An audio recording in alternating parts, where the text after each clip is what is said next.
اب اچانک ایک ہی رات میں اس کی محبت کہاں چلی گئی۔ پھر ساری باتوں کو پرے رکھتے وہ کام میں مصروف ہو گئی۔ کچھ دنوں تک ماجد کا رویہ ویسے ہی تھا، لیکن پھر وہ آہستہ آہستہ تھوڑا صحیح ہو گیا۔ اب وہ اس کا خیال رکھتا تھا۔ ان کی شادی کو دوسرا مہینہ ہونے والا تھا اور انفال کی حالت خراب رہنے لگی۔ کبھی سر میں شدید درد رہتا تو کبھی الٹی۔ ماجد ساری رات اس کا سر دباتا تھا۔ ایک دن جب زیادہ طبیعت بگڑی تو ماجد کو جو شک پہلے سے ہی تھا وہ اسے خفیہ طور پر دور کسی دائی کے پاس لے گیا۔ جب اس نے انفال کو امید سے ہونے کی خبر سنائی تو وہ ڈرتی ہوئی ماجد کی طرف دیکھنے لگی، جو اس کا ڈرنا دیکھ کر خفا ہو گیا اور اسے گھر لے آیا۔ اب اس کی یہاں تو ایک پہچان تھی، اگر کسی کو پتہ چل جاتا تو اس کے لیے مصیبت بن جاتی، اور تب وہ کیا کرتا؟ یہ سب سوچتے ہی اس کے ذہن میں ایک ترکیب آئی تھی جس پر عمل کرتے کسی کو بھی بتائے بغیر ماجد اپنا چہرہ رومال سے چھپاتے انفال کو اپنے ساتھ لے کر گاؤں سے تھوڑی دور ایک لیڈی ڈاکٹر کے پاس لایا تھا۔ کوئی اسے دیکھ نہ لے اس لیے بار بار اپنا رومال اپنے منہ پر صحیح کرتے وہ اپنی باری کا انتظار کرنے لگا۔ اس سے پہلے یہ بات سب کو پتہ چل جاتی، وہ اس بدنامی کی وجہ کو ہی جڑ سے ختم کر دینا چاہتا تھا۔ محبت اس نے کر لی تھی، لیکن اس گناہ کو وہ کیسے قبول کر لیتا؟ نہیں، وہ اسے اس دنیا میں لانا ہی نہیں چاہتا تھا۔ ماجد 1000 بار اس سے پوچھ چکا تھا کہ یہ کس کا گناہ ہے، لیکن ہر بار کی طرح وہ رو کر ایک ہی رٹ لگاتی کہ اس کا ہی بچہ ہے۔ اب وہ کوئی پاگل تو تھا نہیں جو اس کی بات پر آنکھیں بند کر کے یقین کر لیتا، جبکہ اس بات کا گواہ وہ خود تھا کہ وہ کنواری لڑکی نہیں ہے، لیکن وہ اس کی محبت تھی، اس لیے کوئی غلط قدم اٹھا کر اسے نقصان نہیں پہنچانا چاہتا تھا۔ اس لیے 1000 بار کا پوچھا سوال ہر بار اس کے ذہن میں آتا، یہ کس کا گناہ اپنی کوکھ میں پال رہی ہے۔ وہ خود بھی بہت زیادہ ڈری ہوئی تھی۔ اس کا یہی ڈر ماجد کو پختہ یقین دلا رہا تھا۔ اپنی باری آنے پر وہ اللہ کا شکر ادا کرتا ہوا کیبن میں داخل ہوا اور سارا مسئلہ ڈاکٹر کے گوش گزار کر دیا کہ ابھی شادی ہوئی ہے، 1 مہینہ ہوا ہے اور اسے حمل ہو گیا ہے۔ یہ ابھی خود کو نہیں سنبھال پا رہی، بچہ کیسے سنبھالے گی؟ اس لیے آپ اس کا کوئی حل بتا دیں۔ وہ ڈاکٹر سے رائے لینا چاہتا تھا، اس کے بعد ہی اپنی کوئی بات رکھنا چاہتا تھا، جبکہ ڈاکٹر یہ سب سن کر حیران ہو گئی کہ کوئی کیسے جلدی حمل ٹھہرنے پر ایسی بات کر سکتا ہے، لیکن اسے معلوم تھا اس سے کیا کرنا ہے۔ ایسے کیسز اکثر آتے رہتے تھے۔ دیکھیے، ایک تو اس کی عمر اتنی کم ہے، اوپر سے اسے حمل ٹھہر گیا ہے، اس کی حالت پہلے ہی اتنی نازک ہے، عمر اس کی ابھی 18 بھی نہیں ہوئی، اس کی جان کو تو پہلے ہی خطرہ ہے، اور اس بات کا اگر کسی کو پتہ چل گیا تو سیدھا کیس ہوگا اور بدنامی الگ سے۔ اس لیے بہتر ہے اسے اچھی خوراک دو، خوش رکھو اور اس بچے کی پیدائش کے بعد 3 سال کا وقفہ کر لینا۔ لیڈی ڈاکٹر کی بات سن کر اب وہ خود بھی سخت پریشان ہو گیا تھا، اس لیے اس کی فیس دیتے ہی انفال کا ہاتھ سختی سے پکڑتے ہوئے اسے گھسیٹتے ہوئے وہ گھر لے آیا اور زور سے دروازہ کھولتے ہی کمرے میں بیڈ پر پٹک دیا اور کمرے کی کنڈی چڑھا کر اسے بالوں سے دبوچتے ہوئے پھر سے پوچھا، بتا کس کمزاد کا گناہ اپنے پیٹ میں لے کر گھوم رہی ہے؟ انفال ڈر سے اس سے نظریں نہیں پلا پا رہی تھی، بس اس کے آگے ہاتھ جوڑ کر بار بار معافی مانگتے ہوئے ایک ہی بات کو دہرا رہی تھی کہ یہ تیرا ہی خون ہے۔ ماجد اس پر ایک نفرت بھری نظر ڈالتے ہوئے خود باہر چلا گیا۔ وہ انفال کو مرنے کے لیے چھوڑ نہیں سکتا تھا، وہ اس سے بہت پیار کرتا تھا، لیکن وہ اس بچے کو بھی نہیں اپنانا چاہتا تھا۔ اس نے فیصلہ کر لیا تھا وہ اسے کبھی باپ کا پیار نہیں دے گا اور اس کے پیدا ہوتے ہی اپنی اولاد کو اس دنیا میں لے آئے گا اور اس سے پیار کرے گا۔ اس نے نہیں بتایا کہ یہ کس کا گناہ تھا۔ اب ماجد کو یقین ہو گیا تھا کہ یہ ضرور حسن کی ہی اولاد ہے، لیکن اب اس کی اولاد بھی اس سے دور رکھے گا، اس کو اس کے گھر میں لاوارثوں کی طرح رکھے گا۔ وہ حسن کا بدلہ اب وہ اس معصوم جان سے لینے کا سوچ چکا تھا جو ابھی اس دنیا میں آئی بھی نہیں تھی۔ اب تو ماجد کا روز کا یہی کام بن گیا تھا، آتے جاتے وہ انفال کو یہی تانا دیتا کہ اپنے یار کی اولاد کو پیٹ میں رکھا ہے، تو اب نخری نہ کر اور گھر کے سارے کام کر۔ وہ بھی خاموشی سے سارے کام کرتی رہتی۔ یہ بات ماجد کو اور اشتعال دلاتی کہ وہ آگے سے کچھ بھی نہیں کہتی تھی۔ یہ 9 مہینے کیسے اس نے گزارے یہ وہی جانتی تھی۔ پھر بچے کی پیدائش پر وہ بہت خوش ہوئی تھی۔ ماجد کے ماں باپ بھی ہر جگہ مٹھائی بانٹ رہے تھے، اگر کوئی خوش نہیں تھا تو وہ ماجد تھا۔ انفال جب بھی بچے کی طرف دھیان دیتی، ماجد اسے اپنے کاموں میں لگا دیتا۔ اس نے ایک بار بھی بچے کو اپنی باہوں میں نہیں لیا تھا، نہ ہی اسے شفقت اور باپ کا پیار ایک بار بھی محسوس نہیں کروایا تھا۔ اسی لیے وہ بچہ جس کا نام انفال نے ایان رکھا تھا وہ بھی ماجد سے مانوس نہیں ہوا تھا۔ اب بھی کمرے سے اس کے رونے کی آواز آواز صاف باہر آ رہی تھی، لیکن ماجد نے سختی سے منع کیا تھا کہ پہلے میری پیر دباؤ پھر اندر جانا۔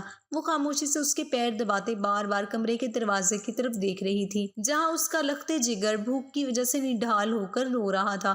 جیسے ہی ماجد کی آنکھ لگی، وہ فوراً اندر گئی اور اپنے بیٹے کو سینے سے لگاتے ہوئے اسے اس کی خوراک دینے لگی، لیکن اسے دل میں ماجد سے سخت نفرت بھی محسوس ہوئی اور خوف بھی۔ اب وہ ماجد کے آنے سے پہلے ہی ایان کو دودھ پلا دیتی تھی، لیکن پھر بھی اسے زج کرنے کا کوئی موقع ہاتھ سے نہیں جانے دیتا تھا۔ اب تو انفال کو بھی ان سب کی عادت ہو گئی تھی۔ اس کی جان تب چھٹی جب اسے 1 سال بعد پھر سے امید سے ہونے کی خبر ملی۔ اب تو ماجد کے پاؤں زمین پر نہیں ٹک رہے تھے۔ خوشی سے سارے گاؤں میں مٹھائی بانٹی تھی، سب اسے پاگل کہہ رہے تھے۔ یہ ماجد تو ایسے خوش ہو رہا ہے جیسے اس کی پہلی اولاد ہو۔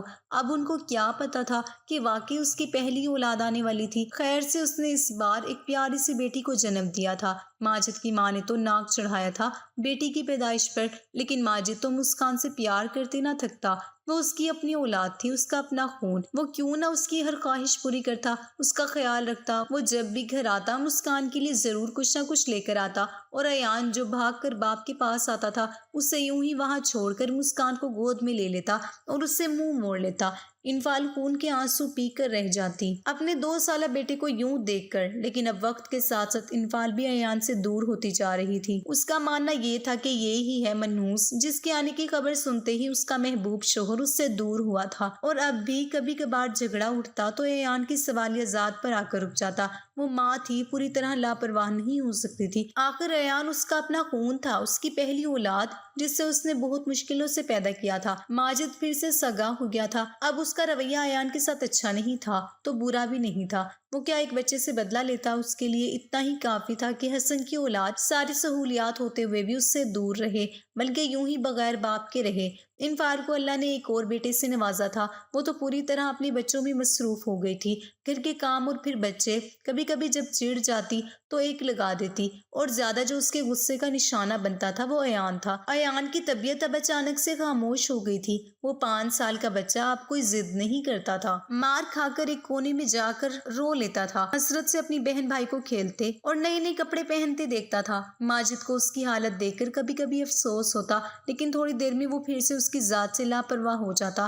انفال کے یہاں 2 جڑواں بچے پیدا ہوئے تھے، اب اس کے 5 بچے تھے۔ وہ سارا دن کام کرتی تھی، بچوں کو دیکھتی۔ ماجد کام سے آتا تھا تو وہ بچوں کو سنبھال لیتا۔ ماجد پھر سے پہلے والا ماجد بن گیا تھا۔ اپنی محبت کی وجہ سے وہ اپنی زندگی کا وہ بھیانک باپ بند کر چکا تھا، لیکن شاید قدرت کو کچھ اور ہی منظور تھا۔ جب 9 سال کا ایان بیمار ہوا تو طبیعت سنبھلنے میں ہی نہیں آ رہی تھی۔ اب تو انفال بھی پریشانی سے اسے کبھی کسی طیب کے پاس لے کر جاتی تو کبھی حکیم کے پاس۔ جب اس کی حالت بہت زیادہ خراب ہوئی کہ وہ سوکھ کر ہڈیوں کی طرح ہو گیا تو خوف خدا کرتے اس نے ترس کھاتے ایان کو اپنے ساتھ لیا اور لاہور آ گیا۔ باقی بچوں کو وہ گھر دادی کے پاس چھوڑ کر آئے تھے۔ یہاں بڑے ہسپتال میں جب اس میں لایا گیا تو بچے کی اس حد تک حالت دیکھتے اسے فوراً داخل کر لیا گیا، اور ماجد انفال کو اچھی خاصی باتیں سننے کو ملی۔ کیا یہ آپ کی اپنی اولاد ہے جو اس طرح کا سلوک کیا آپ لوگوں نے؟ اگر ابھی بھی کچھ دیر کر دیتے تو یہ بچہ تو مر جاتا۔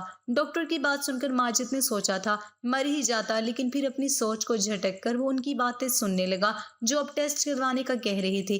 وہ عین ان کے اندازے کے مطابق ایان کسی مہلک بیماری میں مبتلا ہو گیا تھا، جس کے لیے وہ ایک ایسا مرض کا بتا رہے تھے جن کے متعلق انہوں نے کبھی سنا ہی نہیں تھا۔ ان کا کہنا تھا کہ اگر وقت پر ہمیں اس کا بون میرو نہ ملا تو بچہ جان سے جا سکتا ہے، کیونکہ اس کے تمام اعضاء کام کرنا چھوڑ رہے تھے، اور اگر مکمل طور پر انہوں نے کام کرنا بند کر دیا تو اسے موت سے کوئی نہیں بچا سکتا، اور اب وقت دور نہیں جو وہ سب ناکارہ ہو جاتے۔ بون میرو کی خرید جتنی ڈاکٹر نے بتائی تھی اتنا تو وہ ساری زندگی بھی کما لیتا تو بھی اتنا پیسہ نہیں آتا اس کے پاس کہ وہ اسے خرید سکے، اور اس وقت اس کے میچ کا کہیں سے بھی نہیں مل رہا تھا۔ لیکن ڈاکٹر نے بتایا تھا کہ ماں باپ کا یا بھائی بہن کا میچ کر سکتا ہے۔ بچے ان کے سارے چھوٹے تھے، باقی بچے وہ دونوں۔ انفال کو دے کر ہی ڈاکٹر نے منع کر دیا تھا۔ اب وہ زبردستی ماجد کو اپنے ساتھ ٹیسٹ کرنے کے لیے لے گئی۔ ایک طرح سے ماجد خوش ہی تھا کہ اب اس کا تو میچ نہیں کرے گا، اب انفال کو اسے سچ بتانا ہی پڑے گا، اور جب تک وہ بتائے گی اور حسن اور دوسرے شہر سے آئے گا تب تک تو ایام دنیا سے وہ اپنی ہی سوچوں میں گم آرام سے ٹیسٹ کروا کر بینچ پر بیٹھا ہوا تھا جب ڈاکٹر دوڑتے ہوئے اس کی طرف آئے تھے اور خوشی سے اسے یہ بتایا کہ اس کا بون میرو اس کے بیٹے کے ساتھ میچ کر گیا ہے، اس لیے اب جلدی سے اس کے ساتھ چلے۔ ماجد یہ سب سنتے ہی بے جان ہو گیا تھا، مانو کاٹو تو بدن میں لہو نہیں۔ اس کا مطلب پچھلے 9 سال سے وہ جس سے نفرت کرتا آیا تھا، جس کو کم تر، نیچ اور ناجائز کہتے آیا تھا، وہ اس کا اپنا بیٹا تھا۔ سب سوچوں کے درمیان کا پروسیجر ختم ہو گیا اور اسے پتہ نہیں لگا۔ اب بون میرو ملنے کے باوجود بھی ڈاکٹر نا امید نظر آ رہے تھے۔ وہ بھاگتے ہوئے پاس موجود مسجد میں گیا تھا اور وضو کرتے ہوئے رب کے آگے گڑ گڑا رہا تھا، اسی بیٹے کے لیے جس کی تھوڑی دیر پہلے خود سے جان چھوٹ جانے کی دعا کر رہا تھا۔ یا اللہ مجھے معاف کر دے، مجھ گناہ گار کو معاف کر دے، میں نے بہت بڑا گناہ کیا ہے، اپنی بیوی کے کردار پر شک کیا، اپنے ہی بچے کو اس کے باپ کے ہوتے ہوئے یوں ہی ہر چیز سے دور رکھا، اسے ہر چیز کے لیے ترساتا رہا۔ یا میرے رب میرے گناہوں کی سزا اس معصوم کو نہ دے، بس ایک بار اسے ٹھیک کر دے، میرے مولا ایک بار اسے ٹھیک کر دے، میں زندگی بھر تیرا یہ احسان نہیں بھولوں گا، میں ان فعال سے بھی معافی مانگ لوں گا، بس میرے بچے کو بچا لے۔ میرے مولا اللہ کے حضور سجدہ ریز ہو کر وہ اپنی ہوئی ہر زیادتی کا اعتراف کر رہا تھا۔ بے شک وہ ذات معاف کرنے والی ہے۔ جب واپس آیا تو اسے خوشی کی نوید دی گئی کہ اس کا بچہ خطرے سے باہر ہے، لیکن اس میں کچھ نمایاں معذوریاں اپاہج رہیں گی، جیسے اچانک سے اسے کسی بھی وقت جسم میں درد اٹھ سکتا ہے، سانس اس کا پھولنے لگے گا، اس لیے وہ زیادہ دوڑ نہیں سکتا، اب بال بھی اس کے جھڑیں گے، یا پھر شاید نظر کمزور ہو جائے۔ اس سے بڑی کیا سزا اسے ملنی تھی؟ کیا اس کی وجہ سے اس کی پہلی اولاد معذوری کے اس دہانے پر کھڑی تھی؟ لیکن اس نے توبہ کر لی تھی، اب وہ اپنا سارا وقت اس کو ہی دیتا، اس کو ہر خواہش اس کے بولنے سے پہلے پوری کر دیتا۔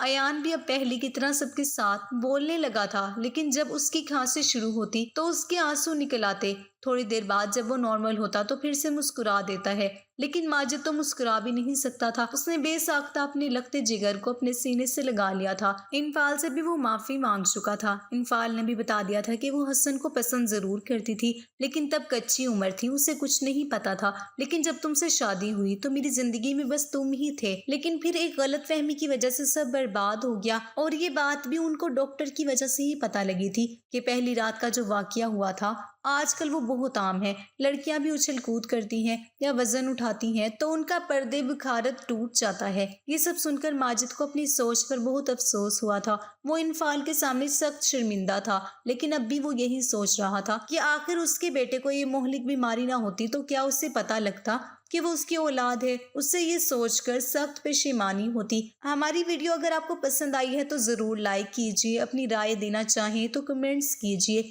اچھی لگے تو شیئر کیجیے۔ ایک رات کھانے کے بعد اپنے کمرے میں سونے کے لیے آئی کہ میری 10 سالہ پوتی دادی دادی کرتی ہوئی آگی۔ کیا بات ہے دادی، غیرت کے نام پر قتل کیا ہوتا ہے؟ خبروں میں آیا ہے۔ کچھ دیر تک تو میں ساکت رہ گئی، مگر بچے کو مطمئن کرنا ضروری تھا۔ 10 سال کی عمر ہی کیا ہوتی ہے، کوئی غلط بات دماغ میں نہ آ جائے۔ اس کو بتایا بیٹا قتل بہت بڑا فعل ہے۔ وہ بڑی بڑی معصوم آنکھیں گھما گھما کر ہاں ہاں کرتی رہی، اس وقت بڑی پیاری لگی۔ میرے دل سے دعا نکلی، اللہ اس کو اور ہر لڑکی کو کسی شیطان نما انسان سے محفوظ رکھنا، اور اس کے ساتھ ہی میں 60 برس پیچھے چلی گئی۔ ان دنوں ہم منڈیا میں یوپی کے ایک گاؤں میں رہتے تھے۔ میرے والد 3 بھائی تھے، تایا، میرے ابو اور چچا۔ چچا بہت چھوٹے تھے، چند ماہ عمر تھی کہ جب دادی کا انتقال ہو گیا۔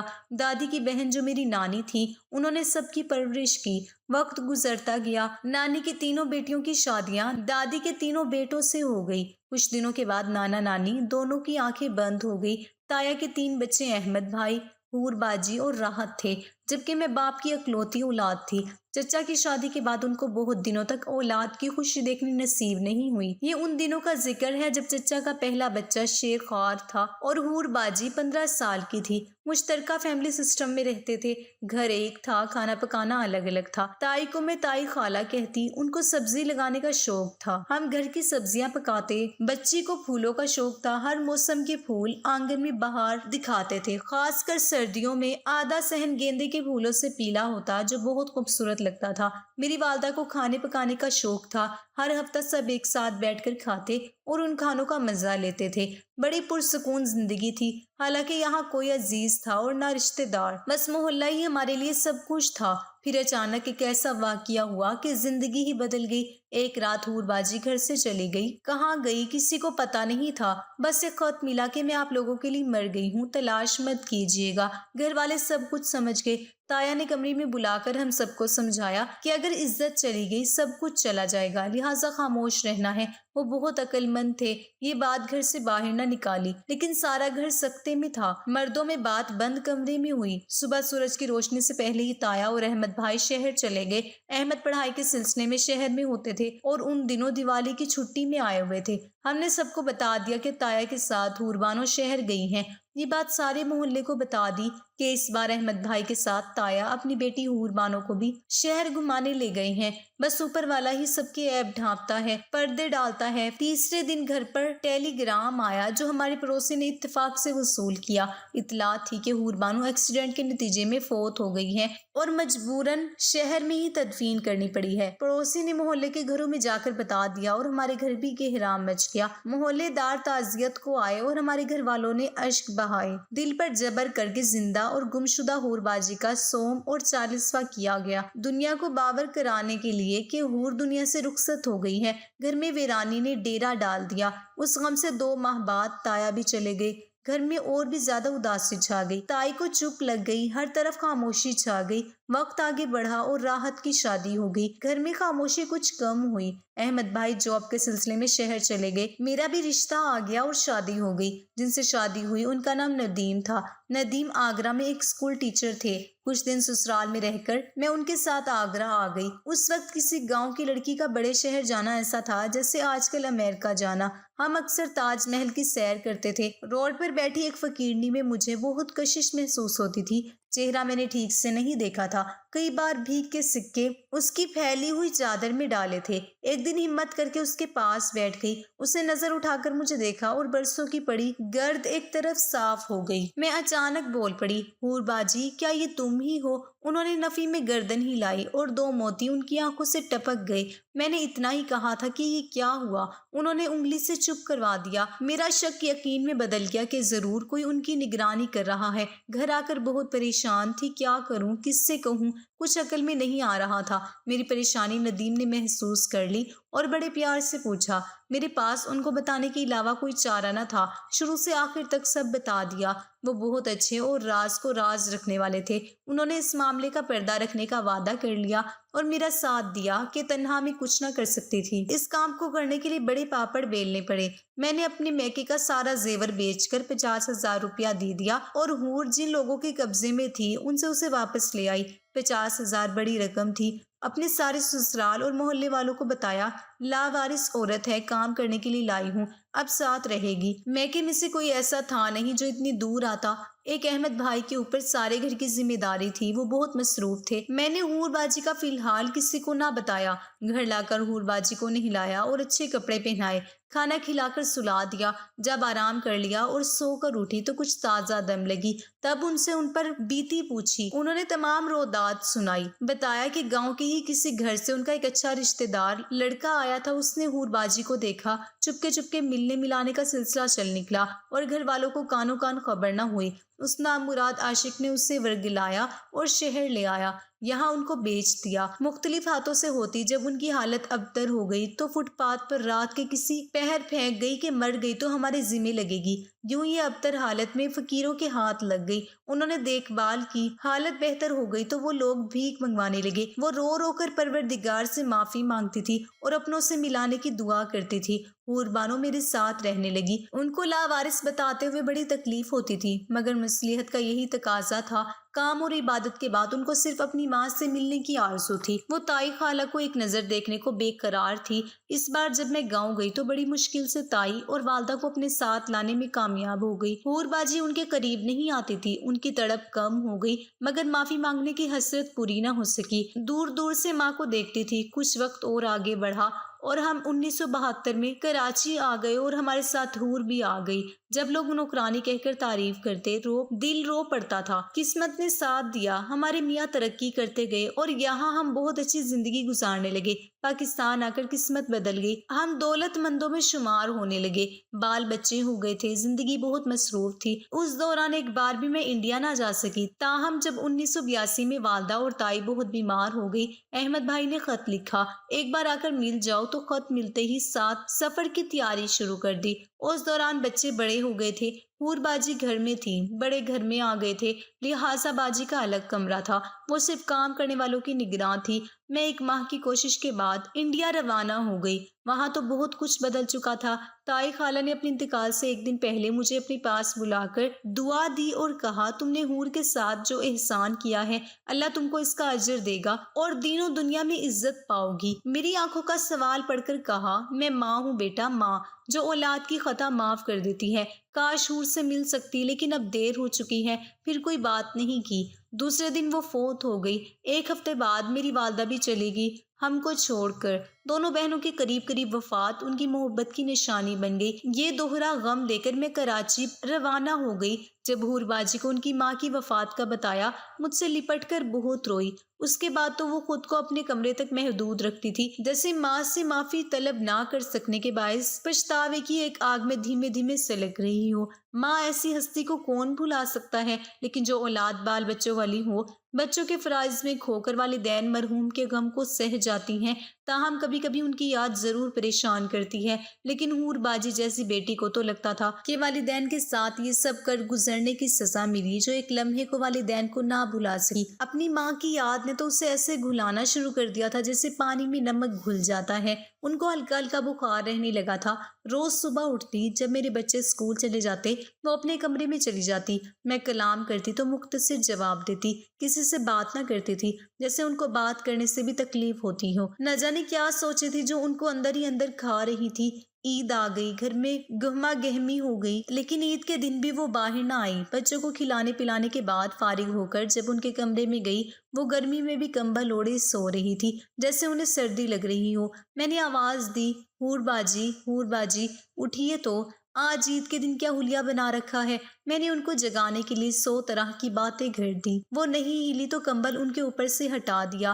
نیم بھی ہوش تھی، ماتھے پر ہاتھ رکھا، بخار میں جل رہی تھی، پچھتانے لگی کہ اپنے بچوں کی خوشیوں میں دن چڑھایا اور میں نے ان کی خبر تک نہ لی۔ حور باجی کی بے بسی پر دل بھر آیا، سوچنے لگی اگر یہ مجھے نہ ملتی تو جانے کہاں ہوتی، شاید سردی گرمی میں روڈ پر پڑی بھیک مانگ رہی ہوتی، یا پھر سوچ کر کانپ گئی۔ خدا کا شکر تھا کہ اس نے ہم کو ملا دیا تھا اور میرے پاس بھی اتنا روپیہ جڑ گیا تھا کہ گداگد گروہ کے سرغنہ کو 50,000 ادا کر کے ان کو خرید لیا، ورنہ تو عمر بھر پچھتاتی ہی رہ جاتی۔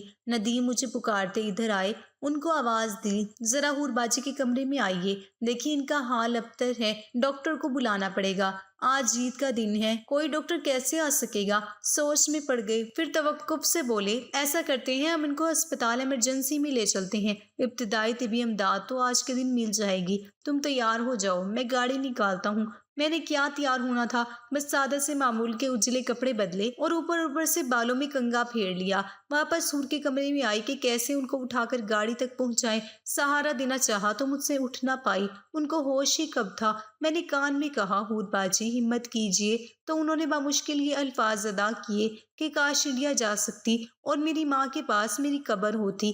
یہ الفاظ کہتے ہی سر ایک جانب کو ڈھلک گیا اور روح کف سے انصری سے پرواز کر گئی۔ وہ اپنے خالق حقیقی سے جا ملی تھی۔ میری آنکھوں سے آنسو بہنے لگے۔ ان کی میت کو انڈیا لے جانا اور تائی خالہ کی قبر کے ساتھ دفن کروانا میرے بس میں نہ تھا۔ کراچی کے ایک قبرستان میں سپرد خاک کیا۔